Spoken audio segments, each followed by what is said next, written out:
پڑھ کر کے دم کر دیا جائے تو مال کی حفاظت ہوتی ہے، مال کی کبھی چوری نہیں ہو سکتی ہے۔ ابو ہریرہ نے کہا چور کہیں گے تو دعا بتائے گا، چور اور دعا بھٹ تیری دعا پہ کون بھروسہ کرے گا؟ کہا کہ اللہ کی قسم مجھے یہ دعا معلوم ہے۔ کہا اچھا وہ کون سی دعا ہے؟ تو وہ شیطان کہتا ہے کہ اگر مال کے اوپر اللہ لا الہ الا هو الحی القیوم آیت الکرسی پڑھ کر کے مال کے اوپر دم کر دیا جائے تو اس مال کی حفاظت ہوتی ہے، اللہ اس مال کے اوپر ایک فرشتہ مسلط کر دیتا ہے، اس مال کی کبھی چوری نہیں ہوتی ہے۔ ابو ہریرہ صبح ہو کر کے اللہ کے نبی کے پاس آئے، کہا کہ اللہ کے نبی رات میں چور آیا تھا میں نے چھوڑ دیا۔ کہا اچھا اس کو لائے نہیں میرے پاس؟ کہا کہ اللہ کے رسول اس نے ایک بڑی اچھی دعا بتائی ہے، میں آپ سے پوچھنے کے لیے آیا ہوں کہ اس نے یہ دعا صحیح بتائی کہ غلط بتائی۔ اللہ کے نبی نے کہا اے ابو ہریرہ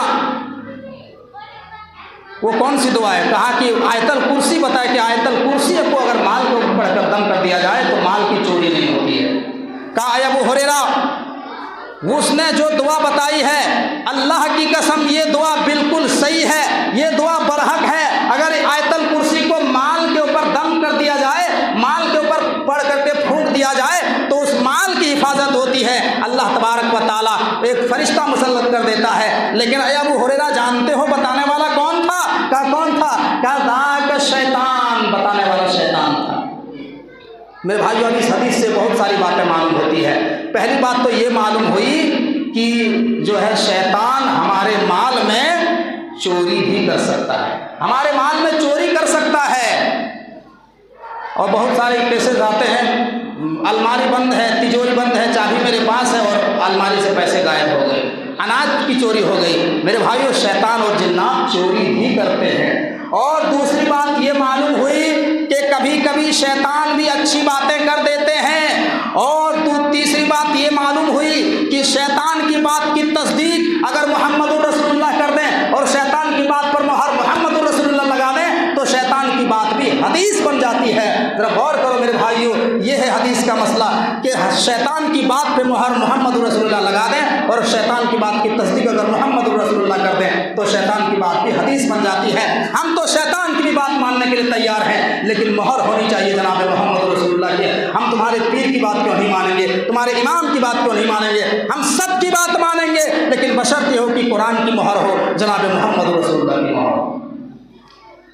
اور یہ وہ آیت الکرسی اللہ کے نبی فرماتے ہیں اگر کوئی آدمی ہر فرض نماز کے بعد اگر ایک مرتبہ آیت الکرسی پڑھ لیتا ہے، فرض نماز کے بعد اگر ایک مرتبہ اگر کوئی آدمی آیت الکرسی پڑھ لیتا ہے تو اس کے اور جنت کے درمیان جو چیز حائل ہوتی ہے وہ موت حائل ہوتی ہے، یعنی جیسے وہ مرے گا وہ جنت کے اندر داخل ہوگا۔ اب اس آیت الکرسی میں کیا ہے، اس میں کیا بیان کیا گیا ہے؟ اس آیت الکرسی میں اللہ رب العالمین کا انٹروڈکشن بیان کیا ہے، اللہ رب العالمین کا تعارف کرایا ہے، اللہ کا مقام کیا ہے، اللہ کا پاور کیا ہے، اللہ کی عظمت کیا ہے، اللہ رب العالمین کا مرتبہ کیا ہے، وہ آیت الکرسی میں بتایا گیا۔ آئیے دیکھتے ہیں، اللہ تبارک و تعالیٰ کہتا ہے اللہ لا الہ الا هو الحی القیوم، لا الہ، اللہ کے علاوہ کوئی معبود نہیں، اللہ کے علاوہ کوئی عبادت کے لائق نہیں، صرف اسی کی عبادت کی جائے، الحی جو ہمیشہ سے زندہ ہے، القیوم ہمیشہ قائم رہے گا، ہمیشہ زندہ رہے گا۔ میرے بھائیوں دنیا کے اندر آج بہت سارے بادشاہ گزرے ہیں، اس دنیا میں بہت بڑے بڑے بادشاہ گزرے ہیں، سکندر اعظم گزرا ہے، اپنے آپ کو خدا کہنے والے گزرے ہیں، اس دنیا میں جھوٹی جنت بنوانے والے بھی گزرے ہیں، مگر ایک کا نام بتا دو جو ابھی تک زندہ ہو، جو ابھی تک باقی ہو۔ میرے بھائیوں باقی رہنے والی ذات صرف اللہ کی ہے، وہ الحی ہے، وہ ہمیشہ سے زندہ ہے اور ہمیشہ زندہ رہے گا۔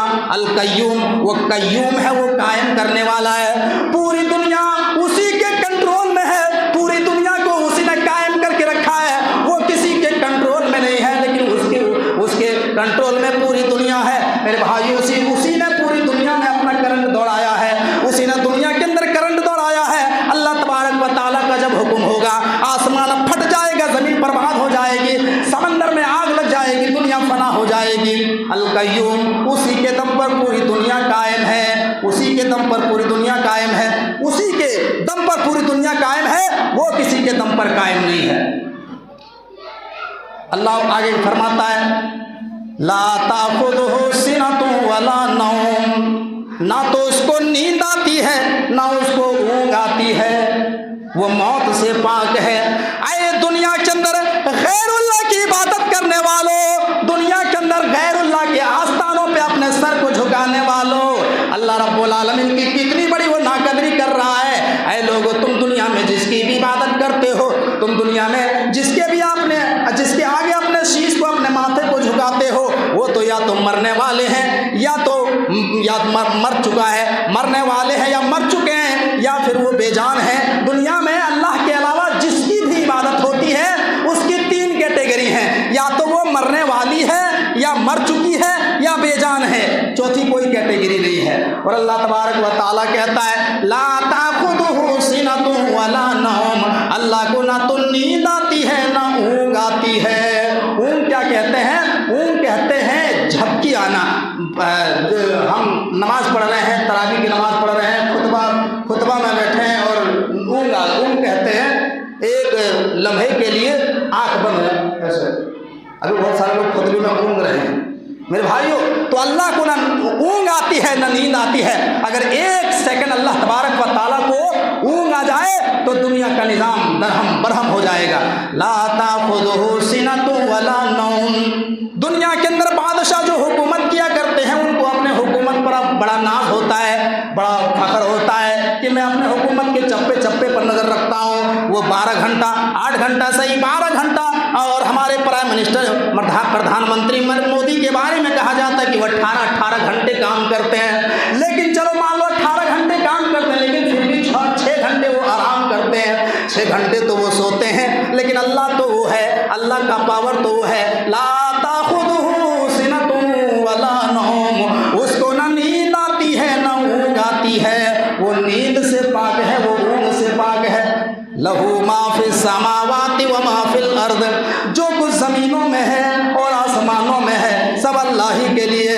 کیا مطلب یہ کہ زمین و آسمان کا مالک اللہ ہے، اور اللہ کب کیا کر دے کوئی نہیں جانتا ہے۔ اس کی تدبیر کی ابتدا کہاں سے ہے اور اس کا انجام کہاں سے ہے؟ کون جانتا تھا کہ ایک گھر میں پیدا ہونے والا بچہ فرعون بن جائے گا؟ اور کس کو معلوم تھا کہ ایک عورت کے پیٹ سے جنم لینے والا یہ بچہ موسیٰ کلیم اللہ بن جائے گا؟ اور کس کو پتا تھا کہ ایک چائے فروش کرنے والا دیش کا وزیر اعظم بن جائے گا؟ مگر اللہ کو سب معلوم ہے، وہ چاہے تو ایک غیر اللہ کی عبادت کرنے والے کے گھر میں نبی پیدا کر دے، وہ چاہے تو ایک نبی کے گھر میں غیر اللہ کی عبادت کرنے والے کو پیدا کر دے، وہ چاہے تو یوسف علیہ السلام کو بادشاہ بنا دے اور انہیں کے دربار میں ان کے بھائیوں کو بھکاری کے طور پہ لا کے کھڑا کر دے، وہ چاہے تو دشمن کو دشمن کے گھر میں پناہ دے دے، دشمن کو دشمن کے گھر میں پناہ دے دے۔ میرے بھائیوں، لہ ما فی السماوات و ما فی الارض، جو کچھ زمینوں میں ہے آسمانوں میں سب اللہ ہی کے لیے ہے۔ یعلم، اور اس کے پاور کا عالم یہ ہے، اس کے رعب اور دبدبے کا عالم یہ ہے، من ذا الذی یشفع عندہ الا باذنہ، کون ہے جو اس کی اجازت کے بغیر اللہ کی بارگاہ میں سفارش کر سکے؟ کون ہے جو اللہ کی اجازت کے بغیر اللہ کے بارگاہ میں سفارش کر سکے؟ یہاں تو لوگوں نے یہ سفارشی بنا رکھے ہیں کہ ہم کو فلاں عالم بچا لیں گے، فلاں مولانا بچا لیں گے، فلاں بابا بچا لیں گے، فلاں پیر صاحب بچا لیں گے۔ اللہ کہتا ہے من ذا الذی یشفع عندہ الا باذنہ، کون ہے کس کی مجال ہے کہ اللہ کی بارگاہ میں اللہ کی اجازت کے بغیر سفارش کر سکے؟ اور لفظ من نے یہ بتلا دیا ہے کہ سفارش کی ہستی ایک ہی ہے، اور وہ ہستی ہے جناب محمد رسول اللہ صلی اللہ علیہ وسلم۔ اللہ کے نبی جناب محمد رسول اللہ صلی اللہ علیہ وسلم کو قیامت کے دن اللہ تبارک و تعالیٰ اجازت دے گا، اے محمد صلی اللہ علیہ وسلم آپ اپنے گنہگار امتیوں کے لیے سفارش کیجئے۔ اللہ کے نبی صلی اللہ علیہ وسلم سجدے میں گر جائیں گے اور اپنے گنہگار امتیوں کے لیے، اس امت کے لوگوں کے لیے اللہ کے نبی سفارش کریں گے۔ ارفع راسک یا محمد سل توتا، یہاں تک کہ اللہ کہے گا اے محمد صلی اللہ علیہ وسلم اپنے سر کو اٹھاؤ، سل مانگو توتا، آپ جو مانگیں گے اللہ آپ کو دے گا۔ اشفع تو شفع، آپ شفاعت کیجئے اپنے گنہگار امتیوں نیکیوں کی اللہ تعالیٰ آپ کے شفاعت کو قبول فرمائے گا۔ لیکن کتنے لوگوں کی شفاعت اللہ کے نبی کریں گے میرے بھائی؟ یہ کوئی کنفرم گنتی تعداد موجود نہیں ہے۔ آپ اللہ کے نبی کہہ دیں گے 20,000 لوگوں کو جنت میں داخل کر دو، تو 20,000 کو تھوڑی جنت میں داخل کر دے گا۔ اللہ کے نبی جتنوں کو چاہیں گے اتنوں کو جنت میں لے جائیں گے؟ نہیں، اللہ تبارک و تعالیٰ جس آدمی کے بارے میں سفارش کے لیے کہیں گے اللہ کے نبی انہی کے لیے سفارش کریں گے۔ اور حدیث میں آتا ہے، بخاری کی روایت ہے، اللہ کے نبی اسی کی سفارش کریں گے قیامت کے دن جس نے دنیا میں شرک نہ کیا ہوگا، جو دنیا میں توحید کی حالت میں دنیا سے گیا ہوگا، اسی کی سفارش کریں گے۔ قبر پرست کی سفارش نہیں کریں گے، جو اللہ کے علاوہ دوسروں کی عبادت کرتے ہیں اس کی سفارش اللہ کے رسول نہیں کریں گے۔ میرے بھائیوں ذرا غور کیجئے، وہ لوگ سفارش سے محروم ہو جائیں گے۔ تو اللہ کے رسول کے کنٹرول میں اگر سفارش ہوتی تو اللہ کے نبی پھر اپنے چچا کو جہنم میں لے جائیں گے، اپنی ماں کو، اپنے باپ کو، پھر سب کو جو ہے اللہ کے رسول جنت میں لے جائیں گے۔ لیکن دنیا جانتی ہے اللہ کے نبی کے چچا ابو طالب جہنمی ہے۔ دنیا جانتی ہے اللہ کے نبی کو اجازت نہیں دی گئی، اللہ کے نبی کے ماں کی قبر میں جب گئے مغفرت طلب کرنے کے لیے اجازت نہیں ملی دعا کرنے کے لیے۔ میرے بھائیوں تو اللہ جتنوں کو چاہے گا اتنوں کو معاف کرے گا۔ آگے اللہ کہتا ہے یعلم ما بین ایدیہم وما خلفہم، وہ آگے کی تمام باتوں کو جانتا ہے اور پیچھے کی تمام باتوں کو جانتا ہے۔ کیا ہونے والا ہے اور جو ہو چکا ہے دونوں کا علم اللہ کے پاس ہے۔ آگے فیوچر میں کیا ہونے والا ہے اور جو پاسٹ میں ہوا ہے اللہ تبارک و تعالیٰ دونوں کا علم رکھتا ہے۔ یعلم ما بین ایدیہم وما خلفہم ولا یحیطون بشیء من علمہ الا بما شاء۔ اور اللہ تبارک و تعالیٰ کہتا ہے اے میرے بندو، ہم نے دنیا میں تمہیں جو علم دیا ہے بس تم اتنا جانتے ہو، اس سے زیادہ نہیں جانتے ہو۔ اللہ تعالیٰ کے علم نے پوری دنیا کو گھیر رکھا ہے، اللہ تعالیٰ کے علم پوری دنیا کو احاطہ کر رکھا ہے، لیکن اللہ کے علم کو کوئی احاطہ نہیں کر سکتا ہے الا بما شاء، مگر اتنا تم جانتے ہو جتنا اللہ نے تمہیں علم دے دیا ہے۔ آج تم بہت اپنے علم پر تکبر کرتے ہو کہ میں بہت بڑا ڈاکٹر ہوں، میں بہت بڑا انجینئر ہوں، میں بہت بڑا عالم ہوں، میں بہت بڑا مفتی ہوں، میں بہت بڑا محدث ہوں۔ اللہ کہتا ہے اے میرے بندو، تمہارے پاس اتنا علم ہے جتنا میں نے دیا ہے، اس سے زیادہ تم نہیں جانتے ہو۔ میں نے تمہیں جتنا علم دیا ہے تم اتنے جانتے ہو، اس سے زیادہ تمہارے پاس علم نہیں ہے۔ آج لوگوں کو اللہ تبارک و تعالیٰ نے مختلف شعبوں میں اللہ نے صلاحیت دے دی، کسی کو بہترین خطیب بنا دیا، کسی کو بہترین ڈاکٹر بنا دیا، کسی کو بہترین فلاسفر پر علم دے دیا، کسی کو سائنٹسٹ بنا دیا، کسی کو حکیم پر صلاحیت دے دی۔ اللہ رب العالمین نے نالج کو بانٹ دیا ہے، نالج کو بانٹ دیا ہے۔ تم اتنا ہی جان سکتے ہو جتنا اللہ نے تمہیں علم دیا ہے۔ اللہ کے علم کا کوئی احاطہ نہیں کر سکتا ہے، مگر اللہ کے علم نے پوری دنیا کو احاطہ کر کے رکھا ہے۔ وسع کرسیہ السماوات والارض، اور اللہ کی کرسی نے زمین و آسمان کو گھیر کر کے رکھا ہے۔ یہ اللہ کی کرسی کیا ہے؟ اللہ کی کرسی کہتے ہیں اللہ کے پیر رکھنے کی جگہ، جہاں پہ اللہ پیر رکھتا ہے۔ حدیث میں آتا ہے کہ اللہ کے نبی صلی اللہ علیہ وسلم جہاں پہ پیر رکھتے ہیں اس پیر کے رکھنے کی جگہ جو کرسی ہے، اللہ کے نبی فرماتا ہے کہ اس کرسی نے پوری دنیا کو گھیر رکھا ہے۔ اتنی بڑی اللہ کی کرسی ہے۔ صحابی رسول بیان فرماتے ہیں کہ اللہ کی کرسی کی وسعت سمجھنا ہے تو ایسے سمجھو جیسے ایک بڑا سا جنگل ہو، ایک بڑا سا جنگل ہو اور اس جنگل میں پڑی ہوئی ایک معمولی سی انگوٹھی ہو، جنگل میں پڑی ہوئی معمولی سی ایک انگوٹھی ہو اللہ کی کرسی کے مقابلے میں یہ زمین و آسمان اتنے چھوٹے ہیں میرے بھائیوں۔ اللہ کی کرسی نے زمین و آسمان کو گھیر رکھا ہے۔ اتنی بڑی اللہ کی کرسی ہے جہاں اللہ اپنا دونوں پیر رکھتا ہے۔ موضع قدمین، جہاں اللہ اپنے دونوں پیر رکھتا ہے۔ اس عقیدے سے یہ پتہ چلا اللہ کے دو پیر بھی ہیں۔ اور اللہ تبارک و تعالیٰ کی کتنی بڑی ناقدری کرتے ہیں وہ لوگ جو اللہ کے علاوہ دوسروں کو پکارتے ہیں۔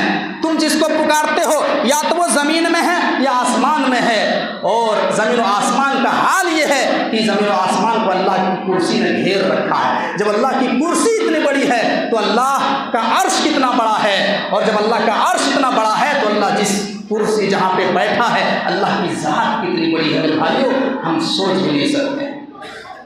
وَهُوَ الْعَلِيُّ الْعَظِيمُ، اللہ تعالیٰ علی ہے، علی کا مطلب بلند ہے، بلند ہے۔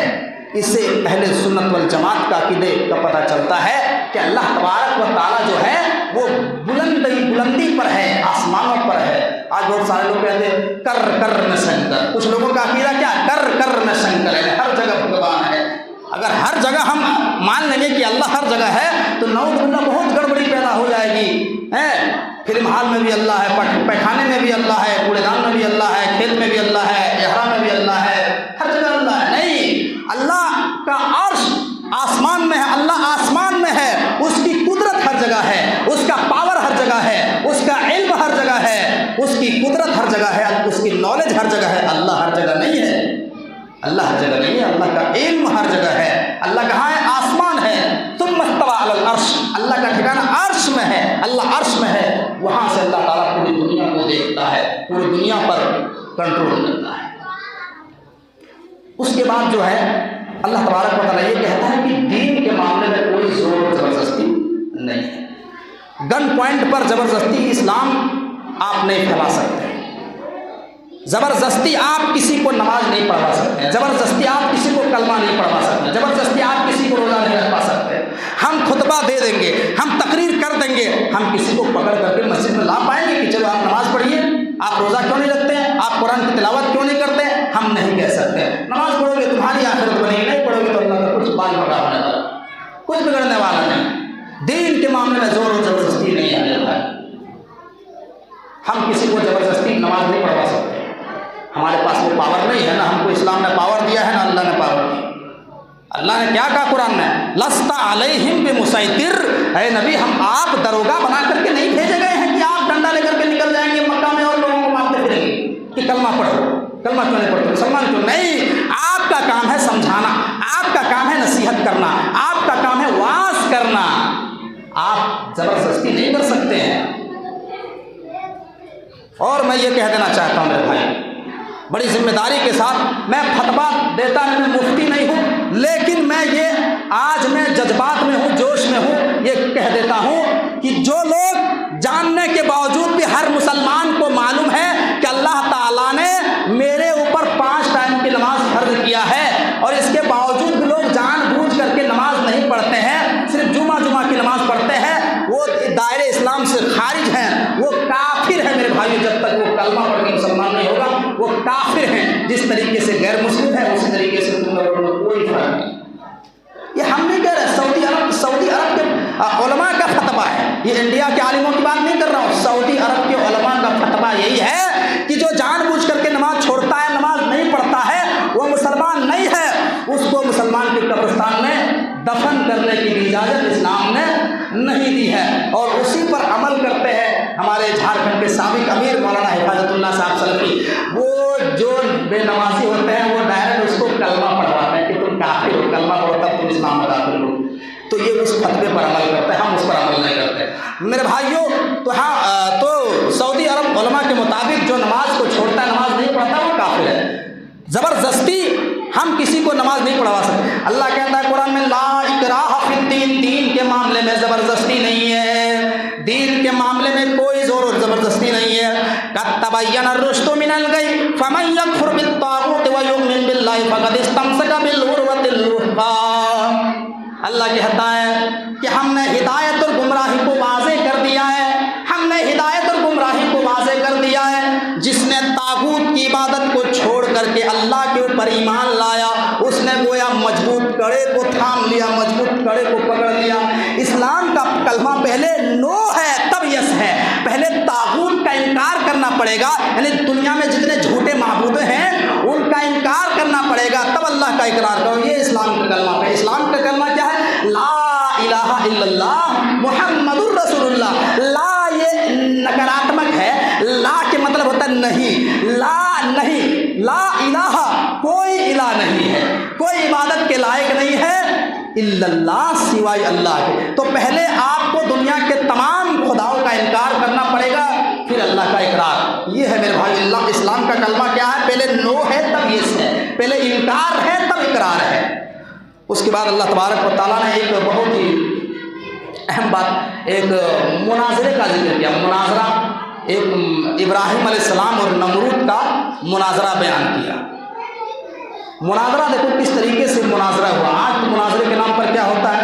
مناظرے کے نام پر آج جھگڑا ہوتا ہے، لوگ چیختے ہیں، چلاتے ہیں۔ آج کا دور مناظرے کا دور نہیں، آج کا دور گلگلیا کا دور ہے، آج کا دور پجیرا کا دور۔ لوگ پجیرا کی طرح کرتے ہیں، سنتے کم ہے، سناتے زیادہ ہے، اپنی بات پچر پچر پچر کرتے رہتے ہیں۔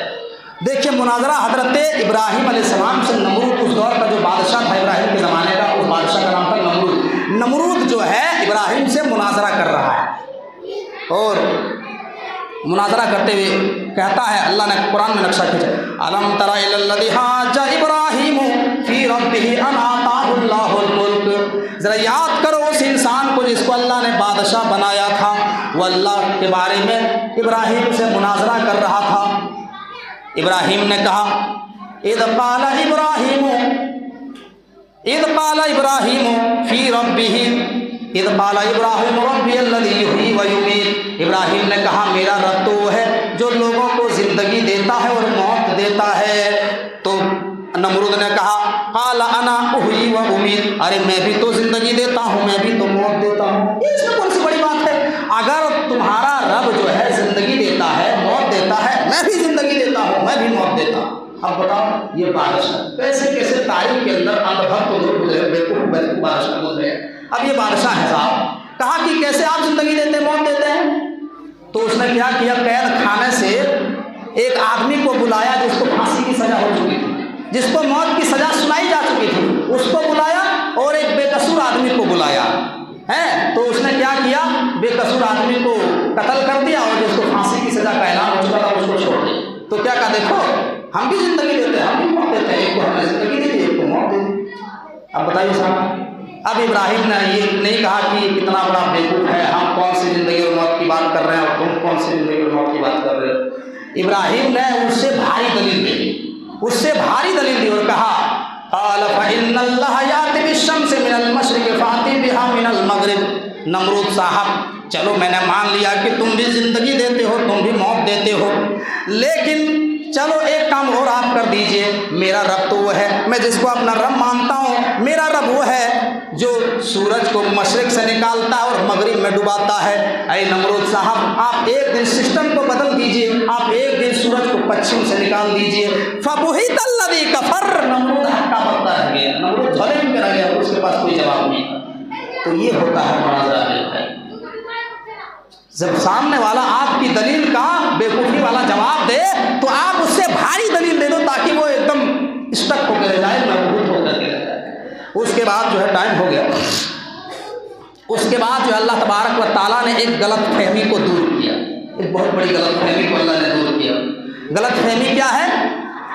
غلط فہمی یہ ہے کہ انسان جب دنیا میں سب کا خیرات کرتا ہے، اللہ کے راستے میں مال خرچ کرتا ہے، مسجد میں پیسہ دیتا ہے، مدرسے میں دیتا ہے، جلسے میں پیسہ دیتا ہے، انفاق فی سبیل اللہ میں اللہ کے راستے میں پیسہ خرچ کرتا ہے، تو شیطان جو ہے دنیا بھر کی وسوسے اس کے دل میں ڈالتا ہے کہ ارے تو کاہے اللہ کے راستے میں مال خرچ کر رہا، تیرا پیسہ ختم ہو جائے گا، تیرا مال برباد ہو، تیرے پاس کتنا پیسہ ہے، تو اگر 1 لاکھ میں 2.5% زکوٰۃ دے دے گا، نکال دے تو 2500 روپے کم ہو جائیں گے، 98,000 روپیہ ہو جائے گا، تمہارے پاس پیسے کم پڑ جائیں گے، مت دو، مت خرچ کرو۔